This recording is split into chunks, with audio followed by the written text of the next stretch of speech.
लेकिन साबिर शाकिर साहब, मायजा हमीद को कम से कम ये आपसे शिकायत है कि आपने बात बताई भी है और पूरी बात बताई भी नहीं है। ये है क्या फिर मामला कि ये परेशान क्यों नहीं है? ये तो कह के मार रहे हैं। बैकडोर चैनल पे बहुत कुछ चल रहा है डॉक्टर साहब, और मायजा को पता नहीं अब मरियम बीबी ने बताया या नहीं बताया पूरी बातें, और जरताज साहबा को पता नहीं इमरान खान साहब ने बताया या नहीं बताया। अलबत्ता चीमा साहब को सारी बातों का पता है।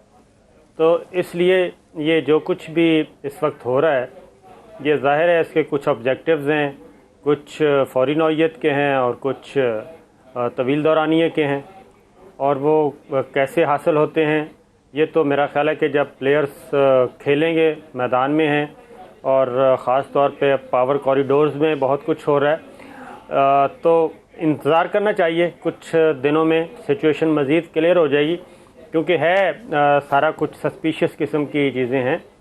ये सिर्फ पॉलिटिक्स, जो पॉलिटिकल प्लेयर्स हमें नज़र आ रहे हैं, ये पॉलिटिक्स सिर्फ इनके दरमियान में नहीं हो रही, बल्कि पॉलिटिकल प्लेयर्स और भी हैं जो पावर कॉरिडोर से मुताल्लिक हैं। साबिर शाकिर साहब, जो लोकल बॉडीज़ के इलेक्शंस हैं, क्या ये भी वजह हो सकती है कि PMLQ को अपने आप को एक अलग तशख़्ख़ुस में, एक अलग शक्ल में, एक अलग सियासी इकाई के तौर पर प्रेजेंट करना है, और PTI के एलाइज होने की सूरत में उन्हें पंजाब में फ़ायदा नहीं होता, उनको माइलेज नहीं होती, तो वो अपने आप को एक अलग तस्वर के तौर पर दिखाना चाह रहे हैं? नहीं डॉक्टर साहब, पंजाब का मॉडल जो है ना, वो इस वक्त बिल्कुल वही है जो ग़ुलाम हैदर वाई साहब के ज़माने में था। कमज़ोर वज़ीर आला पाकिस्तान मुस्लिम लीग नवाज़ ने लगाया था, और ये पहला और आखिरी तजर्बा था उनका। उसके बाद स्पीकर थे मियां मंजूर अहमद वट्टू साहब, और उन्होंने एक काम दिखाया था और एक ग्रुप बनाया, और स्पीकर से वो सीधे CM हाउस पहुंच गए थे, और उसके बाद फिर वो भी नहीं चल सके थे। तो उसके बाद भी जिनका नंबर लगा था वो आरिफ नकई साहब थे। तो सिचुएशन तकरीबन वही है। उसकी रीज़न मैं बता रहा हूँ कि चौधरी साहबान, चौधरी परवेज़ इलाही साहब, चौधरी शुजात साहब, देखिए उन्होंने कुछ भी नहीं मांगा उस वक्त। उन्होंने स्पीकरशिप मांगी पंजाब असम्बली की, और चौधरी परवेज़ इलाही साहब को पता था कि स्पीकरशिप कितनी इंपॉर्टेंट होती है, और ऊपर बैठे होते हैं वो, और ऊपर बैठ के तमाम अपोजिशन, PTI, मुस्लिम लीग नवाज़, तमाम पार्लिमानी पार्टी जो भी अरकान होते हैं, उनको वो लुक आफ्टर करना होता है। तो वहीं से पाकिस्तान तहरीक इंसाफ को अंदाज़ा हो जाना चाहिए था कि स्पीकरशिप क्यों मांग रहे हैं चौधरी परवेज़ इलाही साहब। तो अब उन्होंने मोर्चा संभाल लिया, और अब वो, उनको पता भी है, अपनी पोजीशन का भी पता है, उनकी नंबर गेम का भी उनको अंदाज़ा है।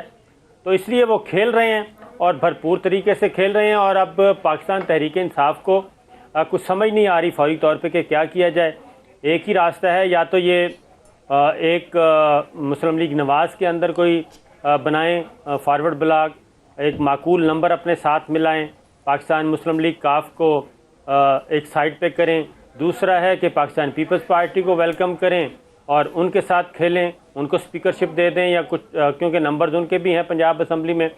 तो मज़े की गेम है, और इसमें फैसला कुन किरदार जो है वो पावर प्लेयर्स का होगा।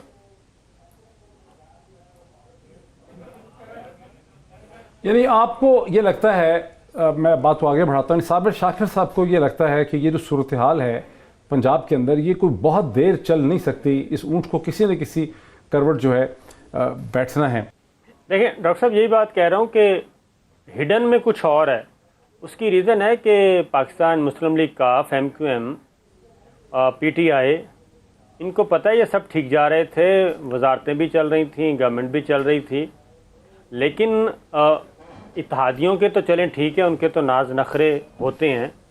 और दूसरी जानिब PTI को पता है कि अगर ये दोनों जमातें, पाकिस्तान मुस्लिम लीग काफ अगर पंजाब में हाथ खींच ले, तो उसके बाद ये मिनॉरिटी में चले जाते हैं, इनकी हुकूमत नहीं बचती। और अगर मरकज़ में MQM और PMLQ दोनों मिल जाएं, तो भी ये मिनॉरिटी में चले जाते हैं। लेकिन हम देखते हैं कि पाकिस्तान तहरीक इंसाफ को भी कोई ऐसा फील नहीं हो रहा कि कोई ख़तरे में है या कोई क्योस पैदा हुआ है उधर। वो भी बड़े पुरसकून हैं और आराम से खेल रहे हैं। और उनको भी कोई ऐसी चीज़ नज़र नहीं आ रही कि उनको खतरा हो जनाब। नहीं, तो फिर हाथ पांव फूले ये हों कि फिर जनाब कैसे आ रहे हुआ? हैं, जा आप रहे कह हैं। रहे हैं कि मेजॉरिटीज बड़ी स्लिम है, मामला गहरा है। साबिर शाकिर साहब, आप तो खुद अपने आप को कॉन्ट्राडिक्ट कर रहे हैं। आप कह रहे हैं मामला गहरा है, on the face of it समझ नहीं आता, होना नहीं चाहिए था, मेजॉरिटीज बड़ी स्लिम है। फिर आप कह रहे हैं पीटीआई को परेशान होने की भी जरूरत नहीं है। तो क्या नूरा कुश्ती है ये? नहीं, मैं कह रहा हूँ पीटीआई परेशान नहीं नज़र आ रही। और पीटीआई अब क्या सोच रही है, पीटीआई के पास आखिर ऐसी क्या चीज़ है कि वो ये देख भी रही है कि दो इत्तेहादी उनसे दूर होते जा रहे हैं, और फिर उनको मनाने के लिए भी पीटीआई को वो जतन नहीं कर रही पीटीआई जो करने चाहिए। क्योंकि इस वक्त अगर आप देखें, एक स्टेप बाकी रह गया और वो है हुकूमत से अलहदगी का। आज अगर एमक्यूएम और पीएमएलक्यू कह देते हैं कि जनाब हम कैबिनेट में भी नहीं हैं और हुकूमत का साथ भी नहीं देते, तो अगला स्टेप तो होगा वोट ऑफ कॉन्फिडेंस का, कि आप एतमाद का वोट लें जी वज़ीर आज़म इमरान खान साहब।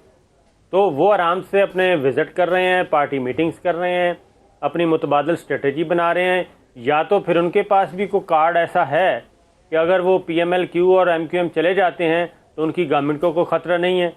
उनके पास भी कोई ना कोई सीने से लगा के वो कार्ड फिर रहे हैं। ठीक। और दूसरी सूरत ये है कि पीएमएलक्यू और एमक्यूएम और अख्तर मेंगल साहब ये सारे जो हैं ये क्या कर रहे हैं। कल चेयरमैन सेनेट जो गए हैं कराची में एमक्यूएम के पास, वो बड़ा मीनिंगफुल था जब उनसे सवाल किया गया कि जनाब आप खालिद मकबूल सिद्दीकी साहब को कहेंगे कि वापस आ जाएं। उन्होंने कहा कि अगर ये मुनासिब समझते हैं तो देख लें, अगर आना चाहते हैं बेहतर है, मैं कहता हूं कि आ जाएं, लेकिन ये मुनासिब समझते हैं तो आ जाएं।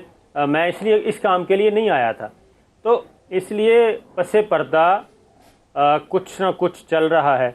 आपने देखा नहीं अब तारिक बशीर चीमा साहब को कितने लाड प्यार कर रहे थी। मैं चाहूंगा कि साबिर शाकिर साहब से एक पर्सपेक्टिव ले लें। साबिर, आपको क्या लगता है कि पीएमएलक्यू के साथ जो ये मुश्किलात हैं, ये खालिस्तन एक डेडलॉक है या इसका ताल्लुक आने वाले जो लोकल बॉडी इलेक्शंस हैं उसकी वजह से भी है? मुझे तो डॉक्टर साहब लगता है कि ये थोड़ा सा जो बज़ाहिर चीज़ें नज़र आ रही हैं उनसे कुछ बड़ी हैं। और पाकिस्तान मुस्लिम लीग काफ, अख्तर मेंगल साहब, मुत्तहिदा कौमी मूवमेंट, जीडीए, इन सब का बैक वक्त नाराज़ होना, बैक वक्त मुतालबात पेश करना, और फिर उसके बाद एक ही तरह का रवैया, सख्त गिर रवैया, और हर सूरत में मुतालबात कम वक्त में पूरे करवाना। ये लग रहा है कि ये महज इत्तफाक तो नहीं है। इनके बहरहाल इत्तेहादियों के बहम भी कहीं ना कहीं रवाबित मौजूद हैं। अभी कुछ देर पहले हमारे प्रोग्राम में थे फैसल सब्ज़वारी मुत्तहिदा कौमी मूवमेंट के, तो उनसे भी हमने कुछ इसी तरह की गुफ्तगू की थी।